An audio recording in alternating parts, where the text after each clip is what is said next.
Hey there YouTube, this is Aisha and this is going to be a romantic suspense mystery recommendation.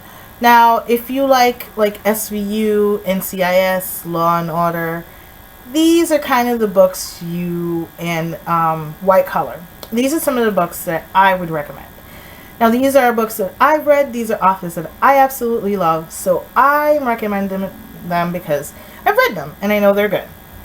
Now one of the first ones I'm going to recommend, don't actually own physical copies of the books, and that is Janet Ivanovich and Lee Goldberg's The Heist and The Chase. Now I read The Chase first and then I read The Heist and I absolutely love it.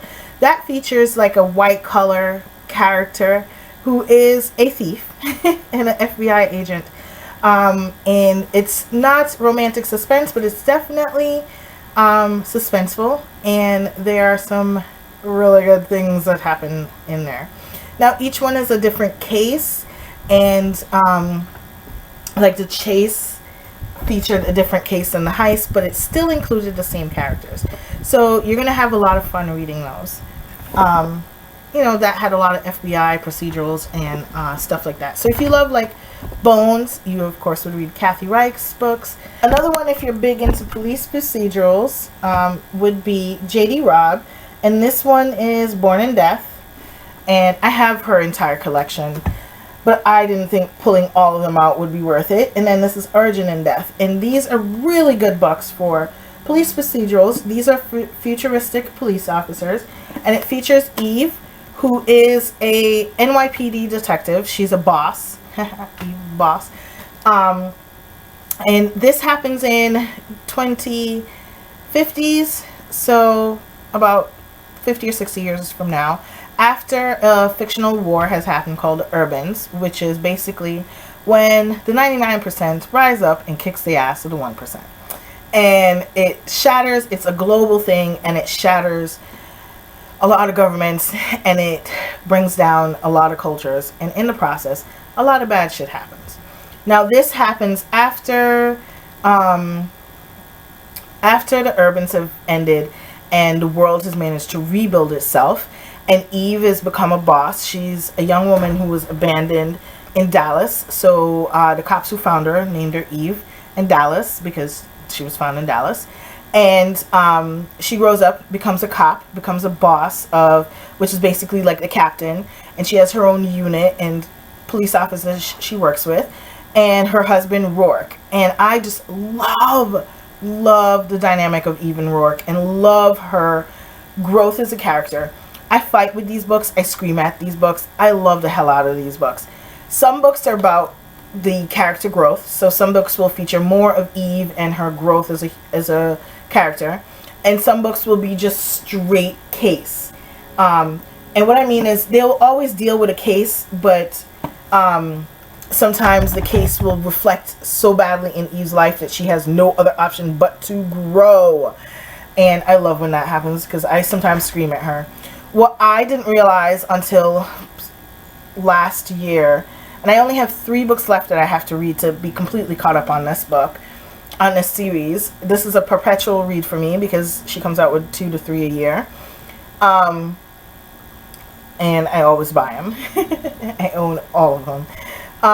What I didn't realize was that even though there's like 30 something books in this series, it's only been 2.5 years since the first book in their timeline.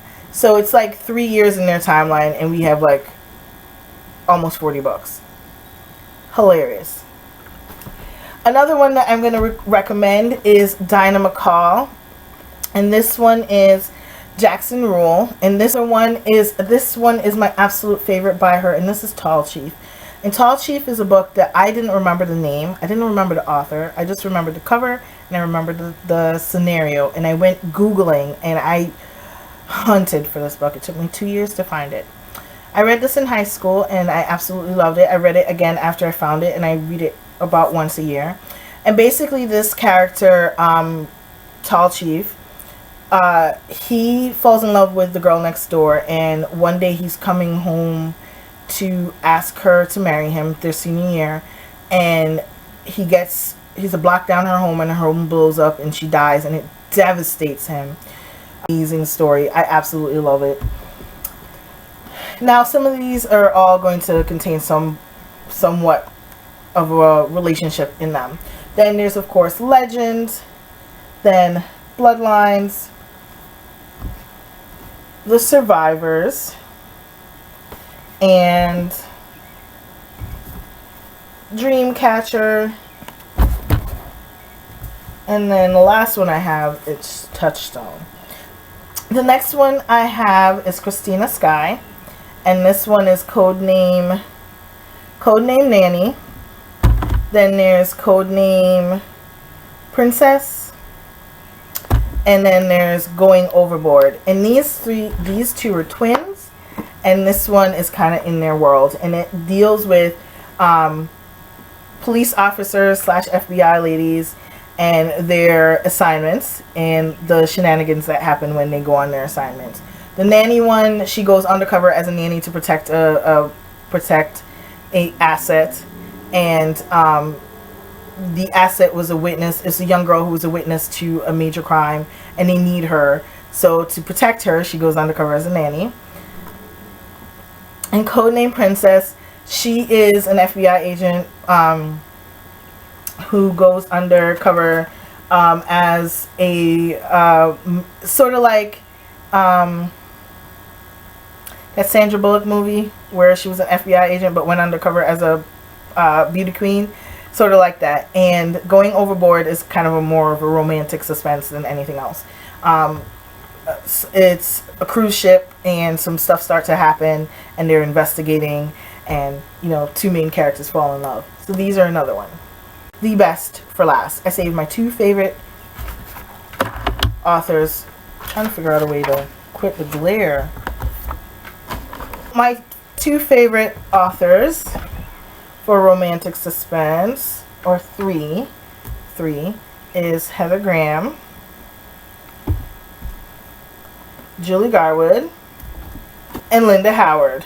These are my three absolute favorite romantic suspense writers. Now, Heather Graham writes these wonderful paranormal romantic suspense where either a character is a psychic or has some sort of ability to speak with the dead. And there's The Haunting, there's The Seance, then there is Ghost Walk. Whoa. And there's like The Presence. And basically these all have some kind of characters that are either dead or need help. And I love these books. Oh, I absolutely love these books. Ghost Walk happens in Heather Graham's from New Orleans, so she focuses a lot of her books in New Orleans. So this character, Ghost Walk, doesn't know that she's a psychic until her new assistant dies and pops up at the end of her bed and lets her know something happened to her. She owns a sightseeing business where they go through New Orleans and go to like the cemeteries and do ghost walks, go to the haunted places. So when her secretary pops up at the end of the bed, she doesn't know what to think. And in here, is it Adam that's in here? No, Brent Blackwood is in here, and he is he works with the FBI in a special unit called the Crew of Hunters series. The Crew of Hunters, and they work with cases that have a paranormal slant, cases that they wouldn't normally give to regular cops, but due to the Adams Investigations unit, they are being taken seriously, and I love these. The next one is Julie Garwood, and she has Slow Burn, Shadow Dance, Murder List. There's an entire series here called the Buchanan Renard series, and these feature FBI agents and their love lives. But basically, all of the women, there's a ton of them, and I have the newest one, which comes out July 29th. I put the review up, and I've actually pre-ordered it. But basically, what happens is these are following several FBI agents who are related in some way. So either one of them will be the brother of of previous characters. These are companion novels. They're not ones you have to read in exact order, but you get a better understanding of each character and each story if you read them in order. So each one is a different case. Sometimes it'll be the young woman who's an FBI agent. Sometimes it's the man. But basically someone will witness something, or they'll be investigating a murder or a crime that's being committed, and the FBI gets called in and they meet this female character and boom. Or the female character is the FBI agent and comes in and boom. My favorite one was Ideal Man, and that one featured an IRS agent who was pretty kick-ass and an FBI agent who was hilarious. So I'll leave links down below to all my reviews of the ones that I've read, and of course the ones that I'm going to read. And then the very last one is the one that introduced me to this genre, and that is Linda Howard. My favorite one by her is The Mackenzie Mountain. I reread this. Anytime I get into a reading slump, I reread Mackenzie's Mountain. I also love Kill and Tell and Shades of Twilight. This one's more of a romantic suspense, but these are more like murder mysteries. So Mackenzie's Mountain features a young woman who moves into a small town as a teacher, and it's a small-minded town. This is a book written in the late 80s, early 90s, so you can see some of the technology is way behind. But she moves into this town, and the town is still extremely racist, which I'm not surprised that would happen now.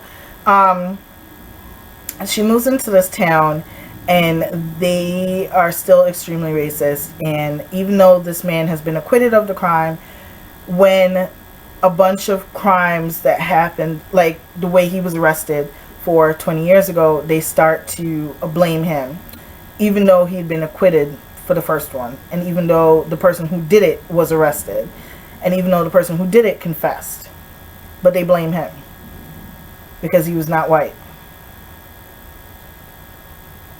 See how amused I am. I think she did a wonderful job writing about this topic, about race and how it affects justice and how prejudice will make people stupid. And this one was wonderfully done. And the next one is Kill and Tell, and this one kind of follows a bunch of similar characters. One character keeps popping up in several different books, and his name is Adam, and he is like the shadow, and these have to do with like the CIA agents. And yeah, you've got to read this series. I love Linda Howard. Those are just some. I have every Linda Howard book she's ever written. I own every Heather Graham book she's ever written except for like 3 which are like the 3 current ones. I own just about all of Julie Garwood's books. I own everything Dinah McCall. Like, I could show you all of these books on my shelf. You'll see them on my bookshelf tour. But I highly recommend these authors.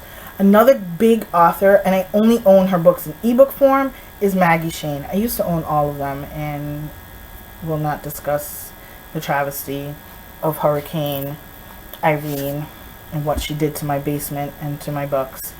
But Maggie Shane does a wonderful job as well. Her book, Gingerbread Man, I read that book when it first came out in the 90s, and to this day, I'm still haunted by that book. Like, I reread it a couple of months ago, and I'm just like, completely haunted by that book. So, I highly recommend Maggie Shane's writing. Clouds are going over, yay! I highly recommend Maggie Shane's writing as well. So I'll leave links down below to the Goodreads for all of these, as well as to my blog post for all of these. And I hope you guys enjoy. If you have authors that you think I should check out, well, I'm well aware of Sandra Brown. I have a few of her books as well. I'm also aware of Laura Leigh, but I can't recommend them because I haven't read them. But leave links down below or comments down below recommending authors that you would think belong in this genre. Really good authors that you've loved and think I should read as well, because I am gladly looking for more recommendations. Like, I've read the catalogs of these authors, now I need more. So leave them down below. Thanks so much for watching, and goodbye!